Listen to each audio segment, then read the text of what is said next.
আজকে আমরা পড়ব টাইপস অফ ইলেকট্রোড। তো আমাদের ইলেকট্রোড সাধারণত দু প্রকারের হয়ে থাকে, একটা হচ্ছে কনজিউমেবল ইলেকট্রোড, একটা হচ্ছে নন কনজিউমেবল ইলেকট্রোড। কনজিউমেবল ইলেকট্রোড বলতে আমরা বুঝি সাধারণত যেটা খরচ বা ব্যয় হয় বা যেটা ক্ষয় হয় সেটাকে বলা হয় কনজিউমেবল ইলেকট্রোড। আরেকটা থাকে নন কনজিউমেবল ইলেকট্রোড।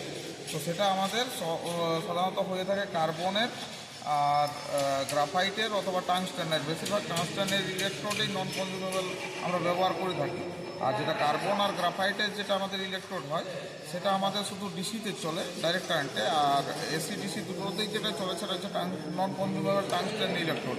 ওটা টিগ ওয়েল্ডিং অর্থাৎ টাংস্টেন ইনার্ট গ্যাস ওয়েল্ডিংয়ে ব্যবহৃত হয়। এখন আজকে আমরা যে ইলেকট্রোডটা নিয়ে আলোচনা করছি সেটা হচ্ছে, দেখতে পাচ্ছেন এইটা হচ্ছে ভিতরের ওয়াইরের মতো অংশটা, এইটাকে বলা হয় কোর। আর এই যে ফ্লাক্স যেটা যেটা আমাদের কোটিং করা আছে এর উপরে, এটাকে বলা হয় কোটেড অংশ। তো এটা কোর অংশ, এটাকে ভিতরটাকে বলে কোটেড অংশ। তো এই যখন আমরা ওয়েল্ডিং করি আর ওয়েল্ডিং করি তখন আমাদের এই যে ইলেকট্রোডটা আছে এটা ফিলার মেটাল হিসাবে ইউজ হয় এবং এটা গলতে গলতে গলতে গলতে ধীরে ধীরে ছোটো হতে থাকে। এবং এই গলিত অংশটা আমাদের এই যে কোর অংশটা এটা গলে গিয়ে আমাদের জয়েন্টের কাছে জমা হয় এবং জমা হয়ে আমাদের যখন গরম হয়ে গলে গিয়ে ওর মধ্যে জমা হয়, ঠান্ডা হলে সেটা আমাদের একটা ওয়েল্ডিং জয়েন্ট আমাদের ফর্ম করে, গঠন করে।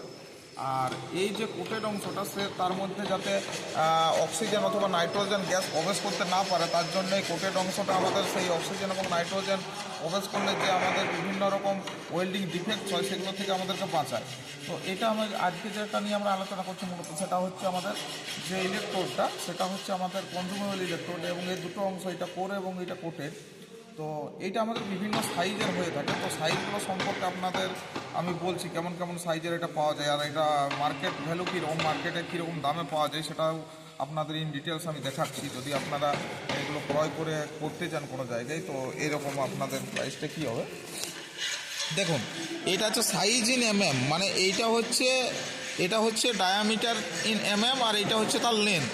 ঠিক আছে, এটা হচ্ছে আপনার কত ডায়ামিটার আর এটা হচ্ছে তার লেন্থ, মানে এটা 2.5 mm এর হচ্ছে 2.50, মানে 2.5 mm হচ্ছে ডায়ামিটার ইলেকট্রোডটার, আর লেন্থ হচ্ছে আপনার 350 mm। তারপরে যে সাইজটা পাওয়া যায় সেটা হচ্ছে 2.80 mm ডায়ামিটার এবং 340 mm লেন্থ। তারপরেরটা একটা আছে দেখতে পাচ্ছেন 2.80 mm ডায়ামিটার এবং 440 mm লেন্থ। তারপরে আরেকটা পাওয়া যায় 3.5 mm 3.50 mm diameter 440 mm length. আরেকটা পাওয়া যায় 4.5 mm ডায়ামিটার এবং 440 mm লেন্থ। এবং কোনটাতে দিলে কারেন্টের রেঞ্জ কত অ্যাম্পিয়ার কারেন্ট রাখবো এখানে অ্যাম্পিয়ারে লেখা আছে। এইটা যদি আমরা ব্যবহার করি 2.5 × 350, তাহলে 2.5 mm × 350 দৈর্ঘ্যটা, তাহলে আমাদের 60 থেকে 90 অ্যাম্পিয়ার কারেন্ট, অর্থাৎ আমরা রাখতে পারি মোটামুটি 50 থেকে 100-র মধ্যে, যেটা আমাদের মেশিনে পাওয়া যায়। যদি এই ইলেকট্রোডটা ব্যবহার করি তাহলে এই কারেন্টের রেঞ্জটা এরকম থাকবে। যদি 2.80 × 440 ব্যবহার করি তাহলে এরকম কারেন্টের রেঞ্জটা থাকবে। তো আমাদের কাছে যেটা আছে সেইটা হচ্ছে দেখুন এই ডান দিকে দেওয়া আছে।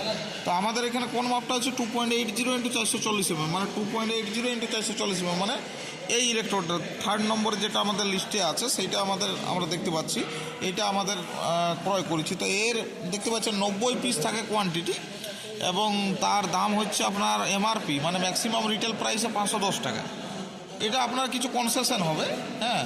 ম্যাক্সিমাম রিটেল প্রাইস মানে যে রেটটা লেখা থাকে মার্ক প্রাইস বা এমআরপি, ম্যাক্সিমাম রিটেল প্রাইস বলে। তো যে দামটা লেখা থাকে হয় সেই দামটাই হয় বা তার থেকে কিছু কম হয়।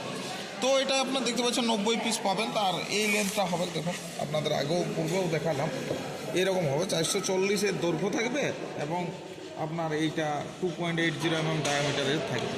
ঠিক আছে, এইটা আমাদের বলা হয় কনজিউমেবল ইলেকট্রোড, মানে কনজিউমেবল মানে ক্ষয় বা ব্যয় হয় যেটা, সেইটা হচ্ছে মানে ক্ষয়ে ছোটো ধীরে ধীরে ওয়েল্ডিং করার কারণে ছোটো হবে, অথবা যেটা ব্যয় হয় সেটা কনজিউমেবল। আর নন কনজিউমেবল ইলেকট্রোড আমি আপনাদের পরে কোনো ভিডিওতে দেখাবো। সেটা টাংস্টেনের নির্মিত বেশিরভাগ ক্ষেত্রে হয়। 3 রকম হয়, যেটা ডাইরেক্ট কারেন্টে করা হয় সেটা কার্বনের ইলেকট্রোড হতে পারে, অথবা আপনার হতে পারে গ্রাফাইটের, অথবা টাংস্টেনের নন কনজিউমেবল, যেটা টিগ ওয়েল্ডিংয়ে কাজে লাগে, টাংস্টেন ইনার গ্যাস ওয়েল্ডিং। আপনাদের শুনলে লাগবে যে নন কনজিউমেবল আমি বলছি, তো নন কনজিউমেবল মানে ব্যয় হয় না বা ক্ষয় হয় না, এরকম আবার ইলেকট্রোড হয় না। কিন্তু বাস্তবে হয়। টাংস্টেনের ইলেকট্রোড কেন ক্ষয় হয় না, কারণ টাংস্টেনের যে মেল্টিং পয়েন্ট অর্থাৎ গলনাঙ্ক যে বিন্দুটা সেইটা 3300 ডিগ্রির উপরে থাকে, ওই জন্য সহজে ওটা গলে না ওয়েল্ডিংয়ের সময়।